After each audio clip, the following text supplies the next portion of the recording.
సుమన్ టీవీలో మీ business promotions కోసం ఈ కింది నెంబర్ను సంప్రదించగలరు.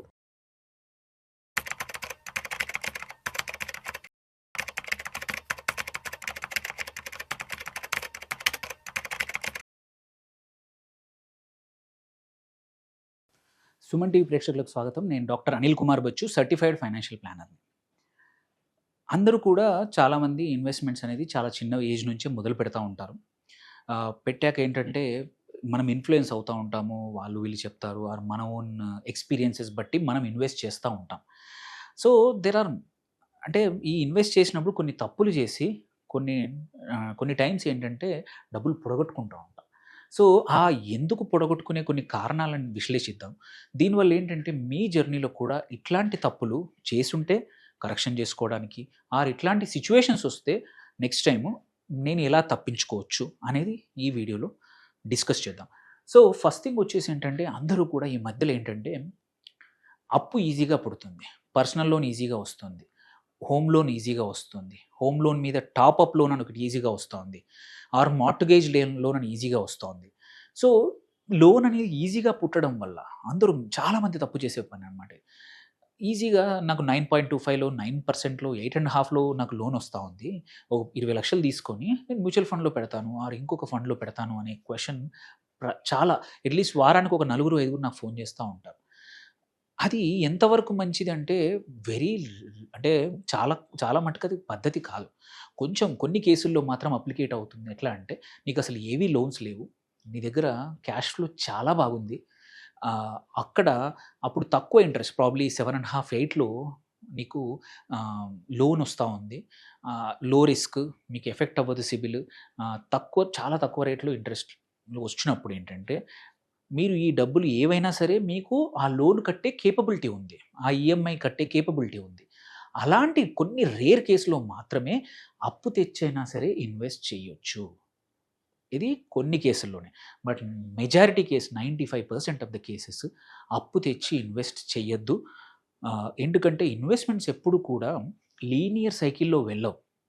Only fixed income product like FDC అనుకోండి, లిక్విడ్ ఫండ్సే అనుకోండి, డెట్ ఫండ్సే అనుకోండి, ఏవైనా కార్పొరేట్ బాండ్స్, ఇవే లీనియర్గా ఒక సేమ్ ఇంట్రెస్ట్ రేట్తో పెరుగుతూ ఉంటాయి.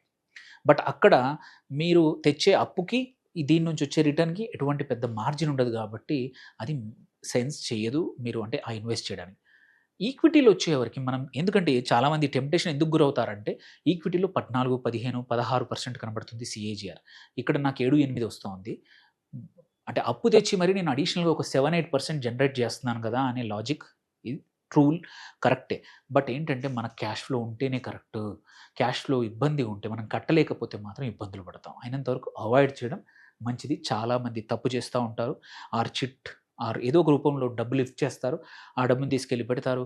అండ్ ఈ ఇన్వెస్ట్మెంట్ కూడా నేను ఓన్లీ ఈక్విటీ అనట్లేదు. చాలామంది తీసుకెళ్ళి మంచి లిక్విడ్ క్యాష్ తీసుకెళ్ళి ఒక రియల్ ఎస్టేట్ ప్లాట్లో ఎక్కడో సిటీకి 40 కిలోమీటర్ల దూరంలో వండర్ఫుల్గా పెరుగుతుందని ఎవరో ఆశలు చూపిస్తే ఆ ఆశకు తగ్గట్టు నువ్వు కొనేసి అది పెరక్క నువ్వు ఈఎంఐ ఇటు కట్టుకుంటూ పోయి ఆ యాసెట్ ఇటు పెరక్క దాన్ని ఎప్పుడు కావాలంటే అప్పుడు అమ్ముకోలేక చాలామంది ఇబ్బంది పడుతుంటారు. ఇది సో ఫస్ట్ తప్పు, ఇది అస్సలు చేయొద్దు.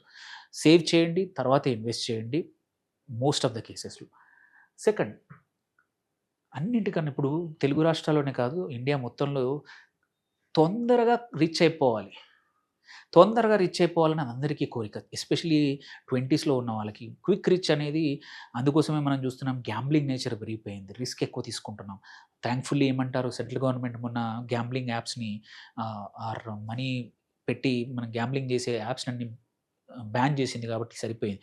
లేకపోతే నెలకు వేల కోట్లు అందరూ పొడగొట్టుకుంటున్నారు.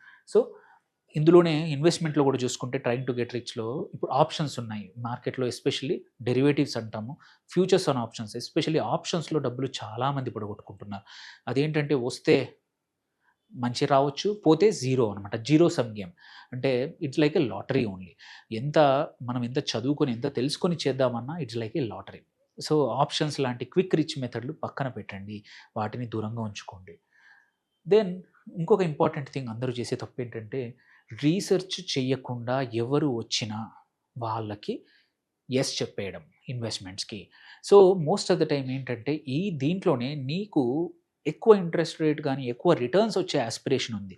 బట్ నువ్వు తీసుకెళ్ళి చాలామంది ఇన్వెస్ట్ ఎవరైనా వచ్చి చెప్పినప్పుడు ఏదో ట్రెడిషనల్ ఇన్స్యూరెన్స్ ప్లాన్‌లోనో ఆర్ ట్రెడిషనల్ ఏదైనా బాండ్‌లోనో ఎక్కడో దూరంగా ఎక్కడో ఉన్న ప్లాట్‌లో పెట్టి, ఆ లీగల్‌గా ఇబ్బందులున్న చోట పెట్టి, ఇన్వెస్ట్‌మెంట్ చేసే ముందు రీసెర్చ్ చేయకపోవడం, డ్యూ డిలిజెన్స్ చేయకపోవడం చాలామంది చేస్తున్న తప్పు.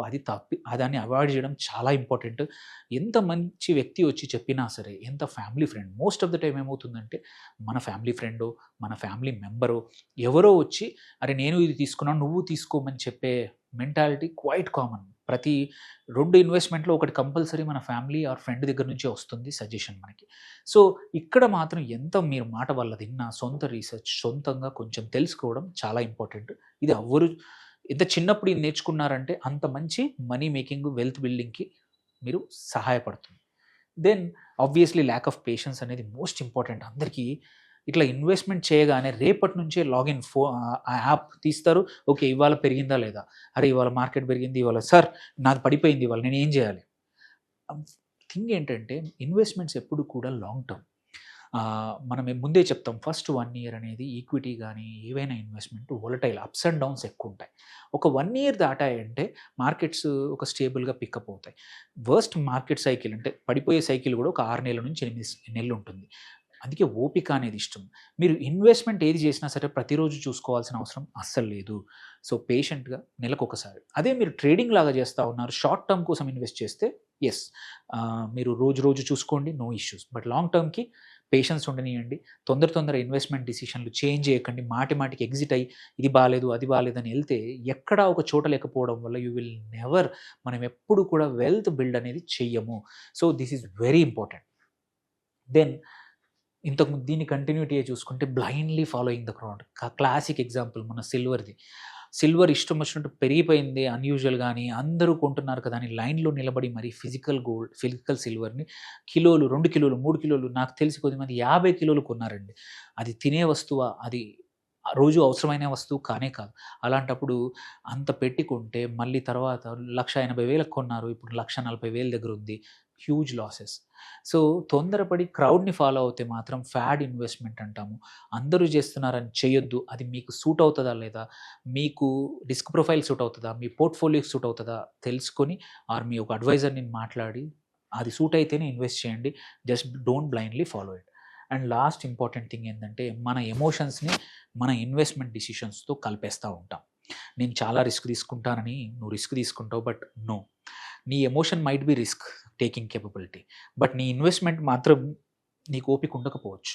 సో, అందుకే మన ఎమోషన్స్‌తో అస్సలు ఇన్వెస్ట్‌మెంట్ చేయకూడదు. ఏదన్నా కొద్దిమంది ఏంటంటే ఏదో సడెన్‌గా బాబు బర్త్‌డే వచ్చింది, పాప బర్త్‌డే వచ్చింది. నేను ఒకేసారి చేస్తానంటారు. అప్పు తెచ్చి చేస్తామంటారు. నో. నీకు చేసేదుంటే నీ చేతిలో ఉన్న అమౌంట్‌తో స్లోగా ఇన్వెస్ట్ చేయండి. అలవాట్లు మార్చుకోవాలి కానీ ఎమోషన్స్‌తో సడెన్‌గా చేస్తే ఇబ్బందులొస్తాయి. ఎందుకంటే యూ విల్ నెవర్ మనం అనుకున్న ఇన్వెస్ట్‌మెంట్‌తో మనం ఎప్పుడు కూడా ఉండము. మధ్యలోనే బ్రేక్ చేస్తాం ఎమోషన్స్‌తో చేస్తే. సో, అండ్ ఆల్సో మార్కెట్ కొంచెం పడిపోగానే ఎమోషన్స్ తీసుకొచ్చి ఎగ్జిట్ అవ్వద్దు. మీ ఇన్వెస్ట్‌మెంట్ లెట్స్ సే నాకు 4 సంవత్సరాల వరకు డబ్బులు అవసరం లేదు. అలాంటప్పుడు 4 నెలల్లో మార్కెట్ పడిపోయినప్పుడు తీసేయాల్సిన అవసరం లేదు. భయపడాల్సిన అవసరం లేదు. ఎందుకంటే 4 సంవత్సరాలు ఈజ్ ఎ లాంగ్ టర్మ్. మీరు చూసుకుంటే మార్కెట్స్ ఎప్పుడు కూడా ఒక 4 సంవత్సరాల జర్నీలో ఒక 10-15 రోజులే మంచిగా పెరిగే రోజులొస్తాయి. మిగిలిన అన్ని రోజుల్లో అప్స్ అండ్ డౌన్స్ ఉంటాయి. సో, ఆ 10, 15 డేస్ మనం క్యాప్చర్ చేయాలంటే స్టే ఇన్వెస్టెడ్. ఓపికగా మార్కెట్‌లో ఓపికగా ఉండాలి. Most of the investments require ఒక 3 మంత్స్‌కొకసారి, 6 మంత్స్‌కొకసారి రివ్యూ చేసుకుంటే చాలు. మన ఎమోషన్స్‌ని పెట్టుకొని ప్రతిరోజు చూసి తర్వాత ఇబ్బందులు పడే కన్నా మార్కెట్స్ హైలో ఉన్నప్పుడు కొని, మార్కెట్స్ తక్కువ ఉన్నప్పుడు ఎగ్జిట్ అయితే you will never build wealth. Actually మీరు ఇన్వెస్ట్‌మెంట్ నుంచి దూరం వెళ్ళిపోతారనమాట.